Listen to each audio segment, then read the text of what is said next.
기적의 시작과 관련해서는 사실 올해 1월부터 계속 추진이 된 문제였습니다. 올해 1월 건국전쟁과 기적의 시작을 3.1절 특집 프로그램으로 방영을 추진하라는 지시가 내려오게 됐습니다. 보통 이렇게 외부 프로그램을 구매하게 되면은 구매 담당자가 방영 프로그램을 어떤 것을 할지 기획하는 데 비해서 이례적으로 이번에는 임원진에서 건국전쟁과 기적의 시작이라고 하는 프로그램을 콕 집어서 방영을 추진하라고 하는 업무 지시가 내려왔습니다. 하지만 2월에 실무진이 건국전쟁과 기적의 시작 두 작품 모두 극단적인 시각을 담고 있고 이승만에 대한 미화여서 부적절하다는 검토 결과를 보고하게 됩니다. 그래서 지난달 24일 실무진이 수차례 제보를 요청을 하자 편성국장이 직접 프로그램 구매를 기한하고 편성본부장이 결재를 해서 기적의 시작을 구매하게 되었습니다.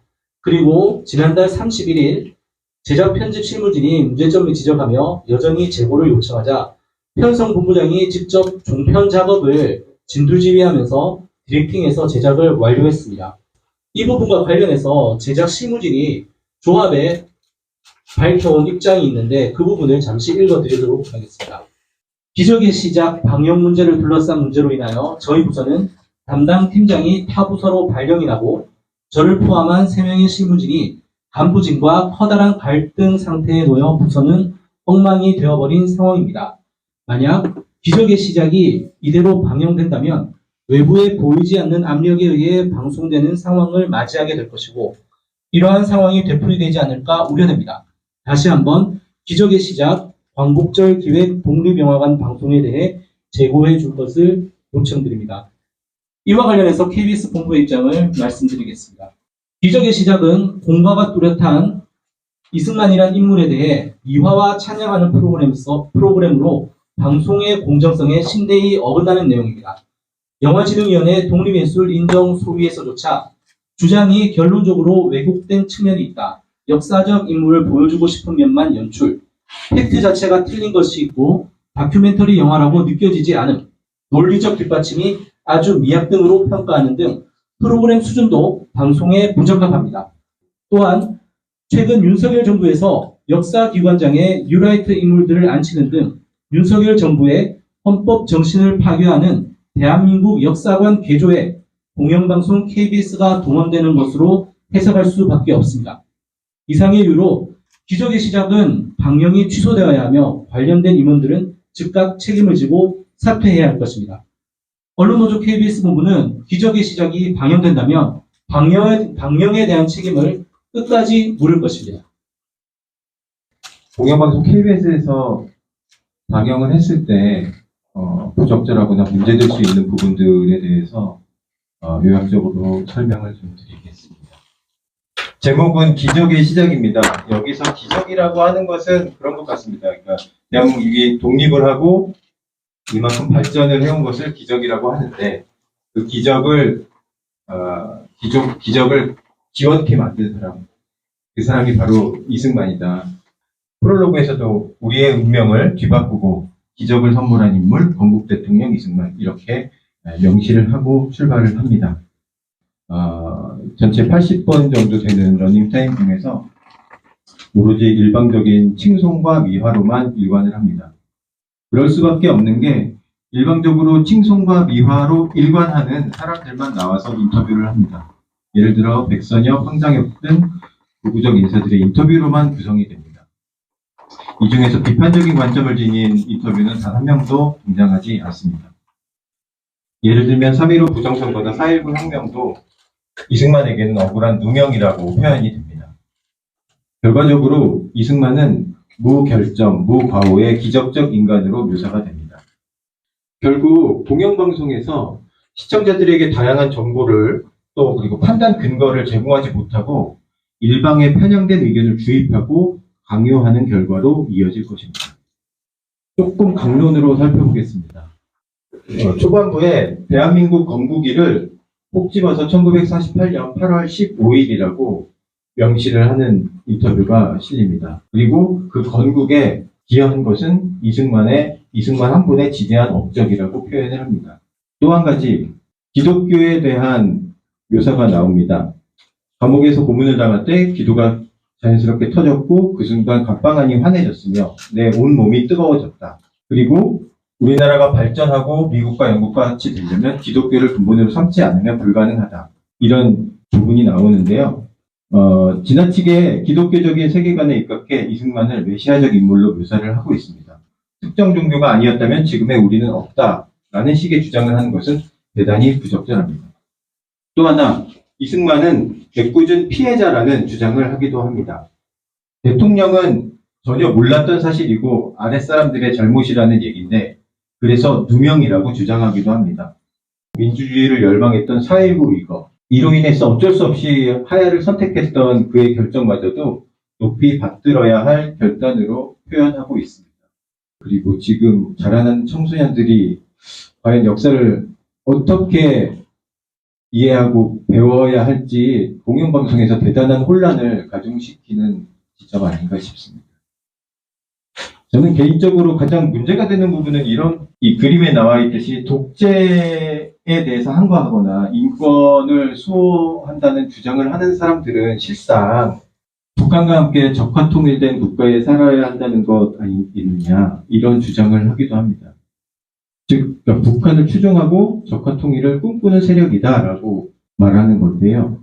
주관적인 추정이나 음모론으로 느껴지는 제목입니다.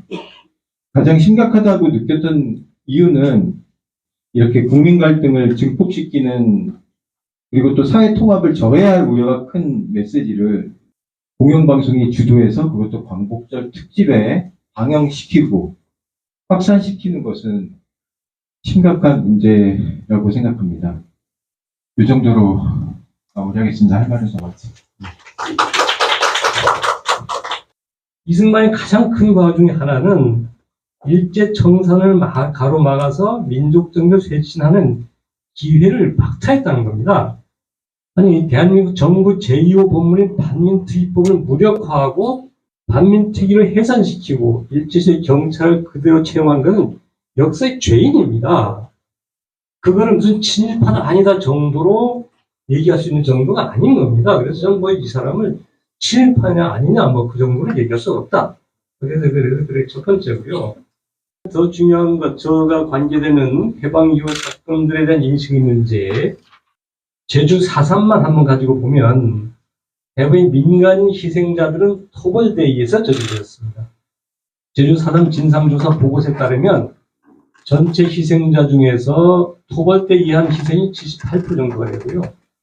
무장대의 희생이 12% 정도가 있습니다. 이거는 정부 조사가 공식으로 채택한 보고서에 나와 있는 겁니다. 국무회의에서 1949년 국무회의에서 이승만 대통령이 이런 얘기를 합니다.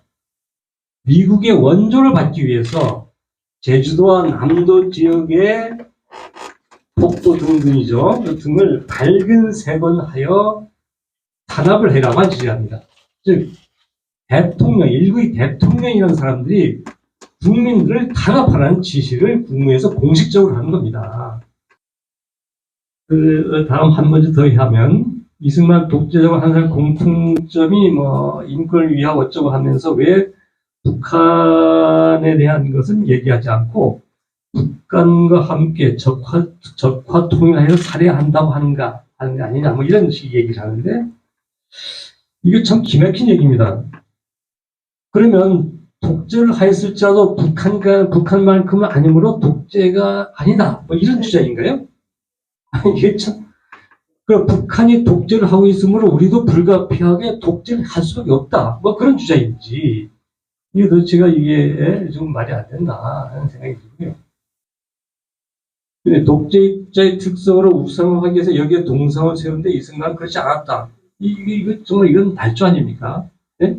아니, 남산에 그 큰 동상 쓰러뜨리고, 아직까지도 그 인하대에는 그때 그 데이트 동상을 어디 창고에다가 처박아 놓고 있는 동상이 있죠. 그런 많은 역사 사유들 자체를 부정하고 달조하고 있는 이런 문제점을 봤습니다. 박근혜 정권이 최순실의 국정농단을 시작해가지고 국정교과서로 망했거든요. 이제 마지막에 역사 건드리면 망한다고 하는 것이 우리 역사의 교훈인데 아마 이 정권이 아마 종착지까지 아닌 것 같고요. 1875년생인 이승만은 90세까지 살았거든요. 1965년까지 살았습니다. 만 90세 살았어요. 하와이에서 이제 곧 죽기 얼마 여기 나온 이야기입니다. 기적의 소리에 모금해가지고도 가고 싶었으나 못 오겠다. 못 오겠다. 못 오게 한 주체가 누굽니까? 65년도에 박정희 대통령이 못 오게 한 겁니다. 박정희가. 예. 박정희가 평가가 나와요. 이렇게 62년도에 박정희가 한 말입니다. 이승만의 행적에 대해서 해방 16년에 남한에서는 이승만 노인의 눈 어두운 독재와 부패한 자유당 반권 중심의 해방 귀족들이 날뛰므로써 민족의 장래는 어두워만 갔다. 마침내는 4.19의 반독재 학생혁명을 유발하고 말았다. 박정희가 말한 겁니다. 박정희가 62년도에 독재 정권 전두환 못돼도 역대 독재 정권에서도 이승만 기념사업이 안 됐습니다. 이승만 기념사업이 최초에 시작된 게 94년도거든요. 찾아보면요. 그건 이제 이유가 있습니다. 왜? YS와 김일성이 남북회담 하려고 하니까 화들짝 놀란 분단 세력이 이러면 안 되겠다 싶어가지고 이승만을 살려낸 거예요. 호명한다고 하죠. 북한 통일의 아이콘이 이승만이거든요. 94년 전까지는 이승만 기념사업이 존재하지 않았어요. 기본적으로 이승만을 되살리려고 한 사람들은 이 분단구조 반공체제가 좋다. 그래야지 먹고 살 수 있는 사람들이기 때문인 거죠. 예. 그런 게 벌써 우리가 30년 된 이야기가 됐네요. 이승만이 되살아난 지가 묘지에서 그런 얘기를 말씀드리고요. 그 다음에 민주사회에서는 헌법의 규범을 준수하고 그 권위를 보존하는 것이 기본이다라고 되어 있습니다. 그럼 거기에 가장 윗줄에 4.19 민주주의를 계승한다고 되어 있으니까 그거 삭제하고 하시죠. 삭제하고. 네. 그러면 우리가 받아들일 수가 있다. 그래서 이 공영방송에서 어떻게 보면은 개인 방송도 아니고 유튜버도 아니고 공영방송에서 헌법적 질서와 법규 규범을 전면적으로 무시하는 거다. 이렇게 생각합니다. 감사합니다.